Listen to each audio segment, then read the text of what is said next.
چاندنی بہت شفاف تھی، اسلم نے سنایا۔ میں نے مکان کے دروازے میں ڈرتے ڈرتے قدم رکھا تو اندر سے ایک آدمی دوڑتا ہوا ڈیوڑی میں آیا۔ میں ایک طرف تو ہو گیا، لیکن وہ آدمی تیزی سے میرے قریب آ گیا۔ میں اس سے چھپ نہ سکا، وہ بھی رک گیا۔ چاندنی اس پر پڑ رہی تھی، پہچاننے میں کوئی مشکل پیش نہ آئی۔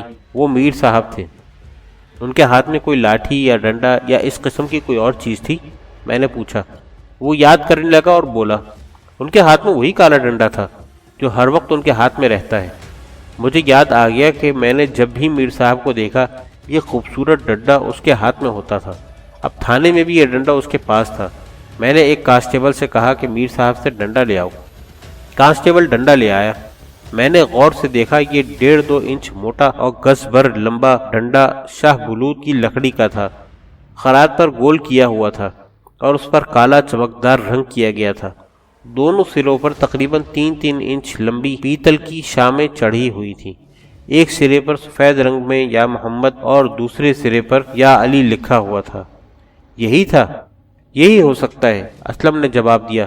یہی ڈنڈا ان کے ہاتھ میں رہتا ہے۔ آگے سناؤ، میں نے اسلم سے کہا۔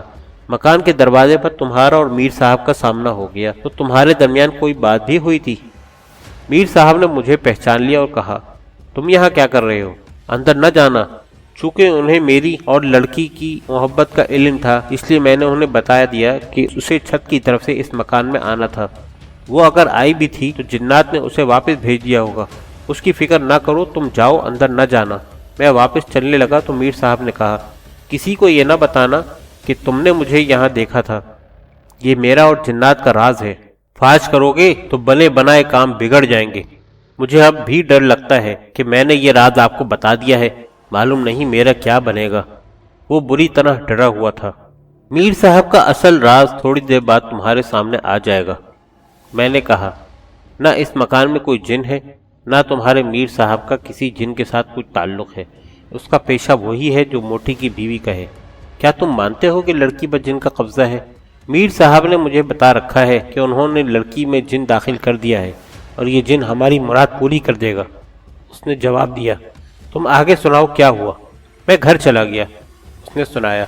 میں موٹی کی بیوی سے پوچھنا چاہتا تھا کہ لڑکی مکان میں گئی تھی یا نہیں۔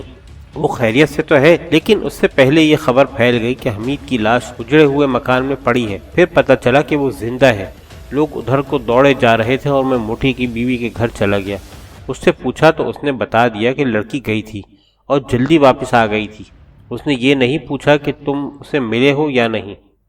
اس نے یہ بھی بتایا کہ لڑکی خیریت سے ہے۔ اس نے یہ بھی کہا کہ اس مکان میں کوئی واردات ہو گئی ہے، اس لیے کسی سے بات نہ کر بیٹھنا کہ تم وہاں گئے تھے۔ میں نے اسے بتا دیا کہ میں وہاں گیا تھا اور اندر سے میر صاحب نکل رہے تھے۔ انہوں نے مجھے اندر جانے سے روک دیا تھا۔ یہ سن کر موٹی کی بیوی نے کچھ کہا تھا؟ اس کے منہ سے نکلا، میر صاحب اندر سے نکلے تھے۔ وہ کچھ حیران ہو گئی تھی۔ اس کے علاوہ اس نے اور کچھ نہیں کہا۔ میں نے اسے چند اور باتیں پوچھیں اور اسے کانسٹیبلوں کے کمرے میں بٹھا دیا۔ موٹی کی بیوی کو بلا لیا۔ کیا تم نے میر صاحب کو پہلے بتا دیا تھا کہ اسلم اور لڑکی کی ملاقات فلاں وقت اس مکان میں ہو رہی ہے؟ میں نے اس سے پوچھا۔ ایک روز پہلے وہ میرے گھر آئے تھے، اس نے جواب دیا۔ لڑکی اور اسلم کا ذکر چل نکلا۔ میں نے انہیں بتایا کہ ان دونوں کی ضد پر میں نے ان دونوں کی ملاقات کا یہ انتظام کر دیا ہے۔ میر صاحب کے پوچھنے پر میں نے انہیں ملاقات کا وقت بھی بتا دیا تھا۔ جب سب کو پتہ چل گیا کہ حمید مکان میں بے ہوش پڑا ہے تو میر صاحب تم سے ملا تھا؟ کچھ کہتا تھا؟ ملا تھا، اس نے جواب دیا۔ گھبرایا ہوا تھا، بار بار کہتا تھا کہ کچھ ہی کیوں نہ ہو جائے، کسی کو یہ نہ بتانا کہ اسلم اور لڑکی اس مکان میں گئے تھے۔ اسے باہر بھیج کر میں نے میر صاحب کو بلایا اور اپنے سامنے بٹھا لیا۔ اس کا ڈنڈا میرے ہاتھ میں تھا۔ میر صاحب، میں نے اس سے پوچھا، آپ نے حمید کے سر پر یہ ڈنڈا یا محمد کی طرف سے مارا تھا یا علی کی طرف سے؟ اس نے مسکرانے کی کوشش کی۔ اداکاری کا تو وہ ماہر تھا۔ بولا، آپ کی باتیں بڑی دلچسپ ہوتی ہیں۔ ڈنڈے کا حمید کے ساتھ کیا تعلق ہو سکتا ہے؟ اور وہ ہنس پڑا۔ تم اس مکان میں اس وقت کیا کر رہے تھے؟ کس وقت جناب؟ جب اسلم تمہیں اس مکان کے دروازے پر ملا تھا۔ میں نے روب سے کہا اور ڈنڈے کا سرا اس کی ٹھوڑی کے نیچے شہرک پر رکھ کر اس زور سے دبایا کہ اس کے خراٹے نکلنے لگے۔ سچ بولتے ہو یا نہیں؟ وہ اتنا پیچھے ہٹا کہ کرسی سمیت پیچھے کو گرا۔ اس کی پوزیشن یہ تھی کہ اس کی ٹانگیں اس کے سر کے ساتھ جا لگی تھیں۔ میں اس کی ٹانگوں پر بیٹھ گیا۔ وہ کرسی میں پھنسا ہوا تھا۔ میرے وزن سے اس کی کمر ٹوٹنے لگی تھی۔ وہ درد سے منہ کھول کر چلانے لگا تو میں نے ڈنڈے کا سرا اس کے منہ میں ڈال دیا۔ اگر وہ مشتبہ ہوتا تو شاید میں اس کے ساتھ یہ سلوک نہ کرتا۔ مجھے یقین ہو گیا تھا کہ یہ ملزم نہیں بلکہ مجرم ہے اور مجھے چکر دے رہا ہے۔ جب سچ بولنے کا ارادہ ہو تو ہاتھ اشارہ کر دینا، پھر میں تمہیں عزت سے بٹھا کر سنوں گا۔ وہ بڑی سخت اذیت میں تھا۔ اس نے دونوں ہاتھ اٹھا دیے۔ میں اٹھا اور اسے بھی اٹھنے کو کہا۔ وہ بڑی مشکل سے اٹھ کھڑا ہوا۔ تم نے 3 جھوٹ بولے تھے، میں نے کہا، اب سچ بولو۔ میں اس معمے میں الجھا ہوا تھا کہ حمید ان لوگوں کے جال میں کس طرح آ گیا تھا۔ یہ سب کہہ رہے تھے کہ حمید کے ساتھ ان کا کوئی تعلق نہیں تھا۔ کیا یہ کوئی الگ واردات تھی؟ اگر میر صاحب اور اس عورت نے مجھے 100% سچ بتایا تھا کہ وہ لڑکی کی منگنی توڑوانے اور اس کی شادی اسلم کے ساتھ کرانے کے لیے معاوضے پر ڈرامہ کھیل رہے تھے، تو پولیس آفیسر کی حیثیت سے مجھ کو اس ڈرامے کے ساتھ کوئی دلچسپی نہیں تھی۔ میرے پاس رپورٹ حمید کے زخمی ہو کر بے ہوش ہونے کی آئی تھی۔ لڑکی کے باپ نے میر صاحب اور موٹے کی بیوی کے خلاف دھوکہ دہی اور نوسر بازی کی رپورٹ درج نہیں کرائی تھی۔ میں نے محض شک کی بنا پر اس عامل اور دیگر افراد کو گھیر رکھا تھا۔ میرے پاس شک کی وجوہات موجود تھیں۔ انہوں نے بتایا تھا کہ لڑکی مکان میں گئی تھی، پھر یہ ثابت ہو رہا تھا کہ میر صاحب بھی وہاں گیا تھا، اور اس شخص کا اتنا مضبوط اور وزنی ڈنڈا بھی میرے شکوک کو پختہ کر رہا تھا۔ میرے لیے اصل مشکل تو یہ پیدا ہو گئی تھی کہ حمید ضلع کے اسپتال میں جا کر بھی بے ہوش تھا۔ میں جب میر صاحب کو دوبارہ اپنے دفتر میں بلا رہا تھا، اس وقت میں نے اس اسپتال کو فون کیا تھا۔ وہاں سے جواب ملا تھا کہ حمید ہوش میں نہیں آیا۔ امید افزا رپورٹ یہ ملی کہ کھوپڑی نہیں ٹوٹی اور دماغ بھی محفوظ ہے۔ چوٹ اتنی شدید ہے کہ ہوش واپس آنے میں 2-3 دن لگ جائیں گے، مگر سول سرجن نے یہ کہہ کر میرے ہوش گم کر دیے کہ یہ خطرہ موجود ہے کہ مجروح کا حافظہ شاید ختم ہو جائے۔ ایسے ہوتا ہے کہ سر پر شدید چوٹ سے پچھلی باتیں اور واقعات بھول جاتے ہیں اور مجروح اپنوں کو بھی نہیں پہچانتا۔ میر صاحب، میں نے کہا، اب میرے سامنے جنات کا نام نہ لینا۔ تمہاری اصلیت اور تمہارے جھوٹ بے نقاب ہو چکے ہیں۔ مجھے شیطان نے بہکا دیا تھا، اس نے کہا، اور اس کے آنسو نکل آئے۔ میں اس کی حوصلہ افزائی کرنے لگا اور اسے تسلی بھی دینے لگا۔ میں نے اسے یہ نہ کہا کہ سب سے بڑے شیطان تو تم خود ہو۔ اس نے کہا، لڑکی میرے قبضے میں تھی، پھر بھی میں اس کے پیچھے اس مکان میں چلا گیا۔ مجھے اس عورت نے باتوں باتوں میں بتایا کہ اسلم اور لڑکی وہاں اس مکان میں جا رہے ہیں، تو میرے دل میں آئی کہ میں اسلم سے پہلے وہاں پہنچ جاؤں اور وہاں لڑکی کی مجبوری سے فائدہ اٹھا لوں۔ یہ میں آپ کو سچ بتا دوں کہ لڑکی مجھے پیسے دیتی تھی اور اس نے اپنی پسند کی شادی ہو جانے کی صورت میں زیور دینے کا وعدہ بھی کیا تھا، لیکن اس نے میرے ساتھ اپنی عصمت کا سودا نہیں کیا تھا۔ تم نے اس سے اس خواہش کا اظہار کیا تھا؟ 2-3 بار، اس نے جواب دیا۔ اپنے اوپر خود ہی طاری کیے ہوئے دورے کے دوران جب میں کمرے سے سب کو نکال دیا کرتا تھا تو میرا مقصد یہی ہوتا تھا، مگر لڑکی ہر بار مجھے کہتی تھی کہ میر صاحب، میرے جسم اور میری روح کا مالک صرف اسلم ہے۔ ایک بار یہ لڑکی مجھ سے ناراض ہو گئی تھی۔ میں نے اسے ڈرایا کہ میں سب کو بتاؤں کہ لڑکی کو کچھ بھی نہیں اور یہ منگنی توڑوانے کے لیے بہانے بنا رہی ہے۔ لڑکی نے بھڑک کر جواب دیا کہ میں تمہیں سارے شہر کے سامنے ننگا کر دوں گی اور بتاؤں گی کہ یہ شخص نوسر باز اور بدکار ہے۔ موٹی کی بیوی کو بھی اپنے ساتھ ملا لوں گی۔ حقیقت ہے کہ میں ڈر گیا۔ میں کچھ معاوضہ نقد اس سے لیتا تھا، کچھ اسلم سے۔ جب پتہ چلا کہ لڑکی صبح کی اذان کے وقت اجڑے ہوئے مکان میں جا رہی ہے تو میں نے سوچا کہ سنہری موقع ہے۔ میں اذان سے ذرا پہلے واردات والے مکان میں چلا گیا اور برآمدے میں ایسی جگہ جا کھڑا ہوا جہاں چاندنی نہیں پڑتی تھی۔ میری نظریں اس منڈیر پر لگی ہوئی تھی جہاں نیم کے درخت کی شاخ چھت پر گئی ہوئی تھی۔ چاندنی میں مجھے لڑکی نظر آئی۔ وہ شاخ پر آئی اور درخت سے نیچے اتر آئی۔ وہ دبے پاؤں برآمدے میں چلی گئی۔ ابھی اسلم نہیں آیا تھا۔ میں لڑکی کی طرف چلنے لگا تو رک گیا کیونکہ مجھے کسی کے قدموں کی آہٹ سنائی دی۔ میں نے اندھیرے میں چھپ کر دیکھا، آنے والا چاندنی میں آیا تو میں نے پہچان لیا، وہ اسلم نہیں حمید تھا۔ میں حیران ہوا کہ حمید یہاں کیوں آیا ہے؟ کیا لڑکی نے اس کے ساتھ بھی یارانہ گانٹھ رکھا ہے؟ مجھے غصہ آ گیا تھا۔ ادھر لڑکی آہستہ آہستہ ادھر ہی آ رہی تھی، ادھر حمید اس کی طرف جا رہا تھا۔ حمید گھٹے ہوئے جسم کا جوان ہے۔ میں حیوانی بلکہ شیطانی جذبات کے جوش اور غلبے میں آ گیا۔ حمید ذرا اور آگے گیا تو میں نے دبے پاؤں پیچھے جا کر اس کے سر پر بڑی زور سے ڈنڈا مارا۔ مجھے امید تھی کہ وہ بھاگ جائے گا مگر وہ گر پڑا۔ میرا ارادہ یہ تھا کہ لڑکی کو پکڑ لوں گا، مگر لڑکی نے دیکھ لیا تھا کہ میں نے کیا کیا۔ اس نے مجھے پہچانا نہیں تھا۔ میں حمید کو دیکھنے لگا کہ وہ اٹھے گا اور بھاگے گا، اتنے میں لڑکی دوڑ پڑی۔ بیشتر اس کے کہ میں اس تک پہنچتا وہ درخت پر چڑھ گئی تھی۔ حمید بے ہوش ہو گیا تھا۔ اذانیں ہو رہی تھیں۔ میرا شیطانی جوش سرد پڑ گیا۔ مجھے معلوم تھا کہ لوگ جاگنے لگے ہیں۔ میں دوڑ کر مکان سے نکلا۔ دروازے میں اسلم کھڑا تھا۔ میں نے اسے کہا کہ مجھے جنات نے بلایا تھا۔ اس نے لڑکی کے متعلق پوچھا کہ آئی تھی۔ میں نے کہا کہ تم چلے جاؤ، وہ نہیں آئی، وہ چلا گیا۔ ذرا غور کریں، کھوجی نے کتنا صحیح بتایا تھا کہ درخت سے اتر کر لڑکی آہستہ آہستہ برآمدے تک گئی اور واپس دوڑتی گئی۔ میر صاحب کا بیان طویل تھا۔ میری جرح اور مزید پوچھ گچھ نے اسے زیادہ طویل کر دیا۔ آپ کو اہم اور موٹی موٹی باتیں سنائی ہیں۔ اب اس ڈرامے کا اہم کردار رہ گیا تھا۔ یہ لڑکی تھی جسے میں نے تھانے بلانا مناسب نہ سمجھا۔ رات کو اس کے گھر جانے کا فیصلہ کیا۔ یہ میں نے اس لیے سوچا تھا کہ مسلمان لڑکی کی عزت محفوظ رہے، لیکن میری سوچ بیکار تھی۔ لڑکی کو گواہی دینے کے لیے کئی بار عدالت میں جانا تھا۔ میں نے یہ بھی سوچا کہ ہمارے معاشرے کی بےمانی پابندیاں کہ اپنی برادری سے باہر شادی نہیں کی جا سکتی، اور توہم پرستی اور عاملوں اور ٹونے ٹوٹکوں کی موجودگی آئے دن بھیانک اور شرمناک ڈراموں کو جنم دیتی رہتی ہے، مگر ہم ان غیر اسلامی رسوم و رواج سے آزاد ہونے کی کوشش نہیں کرتے۔ رات کو میں پرائیویٹ کپڑوں میں لڑکی کے گھر چلا گیا۔ اس کے باپ کو تسلی دلاسے دے کر بتایا کہ تفتیش کے سلسلے میں اس کی بیٹی سے کچھ پوچھنے آیا ہوں۔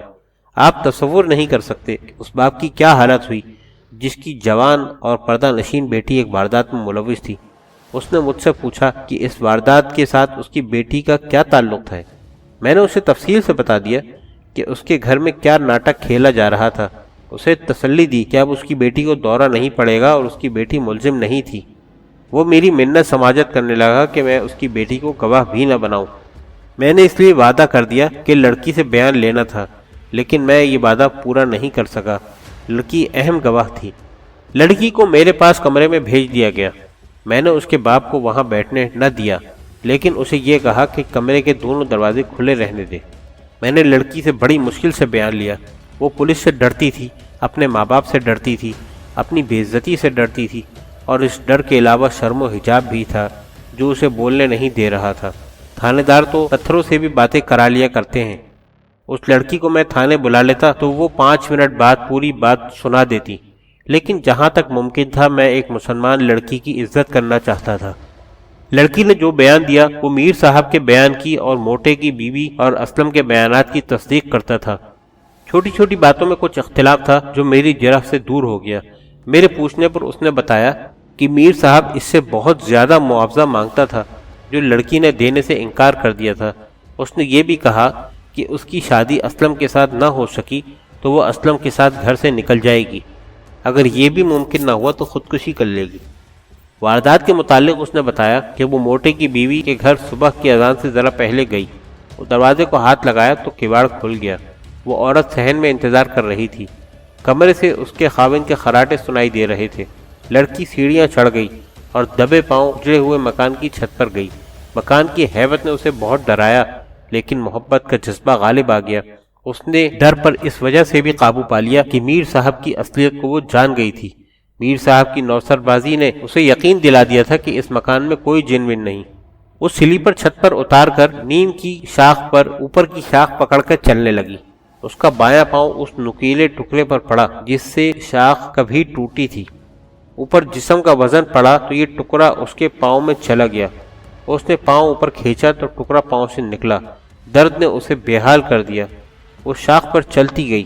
موٹی کی بیوی نے اسے بتا دیا تھا کہ تنے سے کس طرح اترنا ہے۔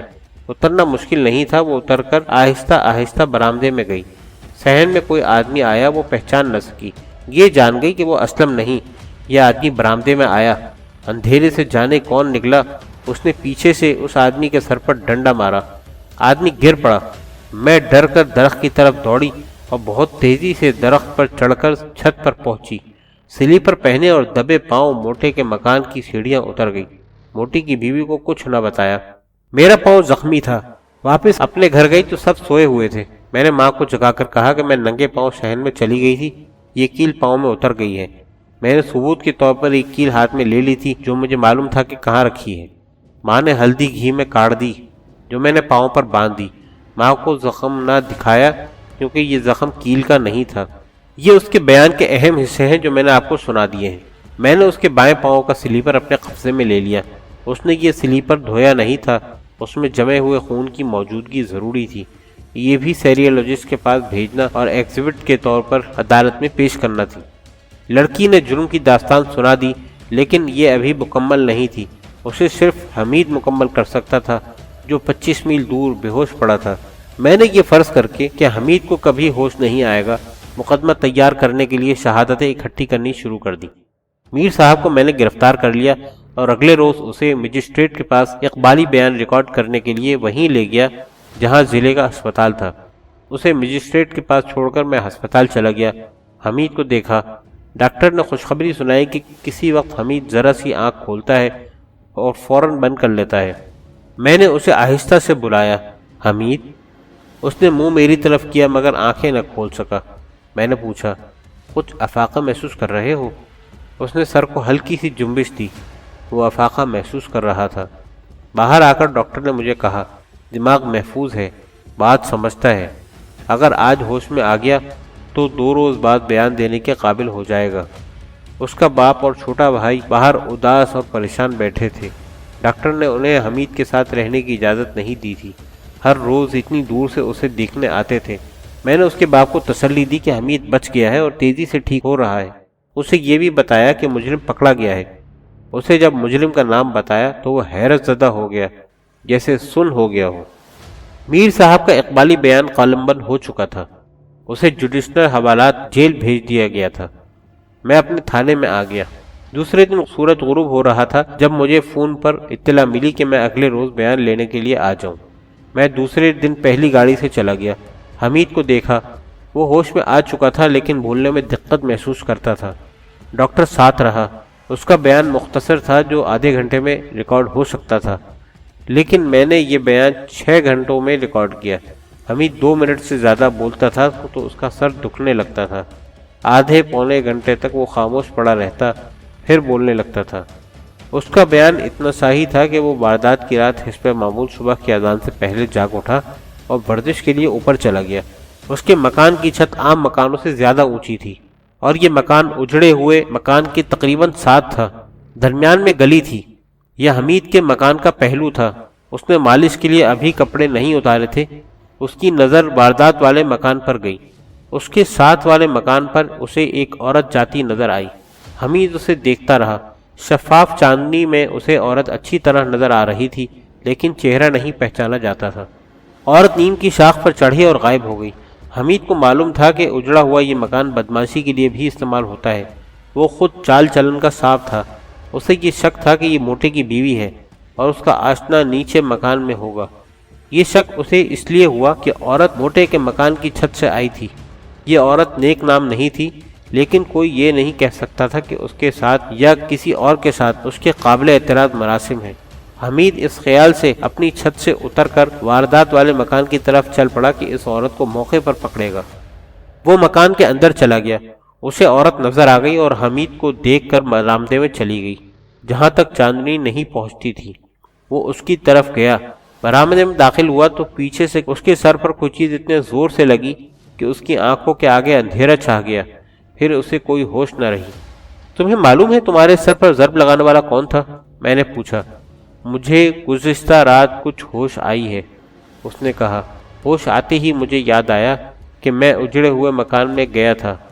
مجھ پر خوف طاری ہو گیا۔ اس مکان میں جن اور چڑیلیں رہتی ہیں۔ انہوں نے ہی مجھے مارا ہوگا اور وہ عورت انسان نہیں ہوگی جسے میں نے دیکھا تھا۔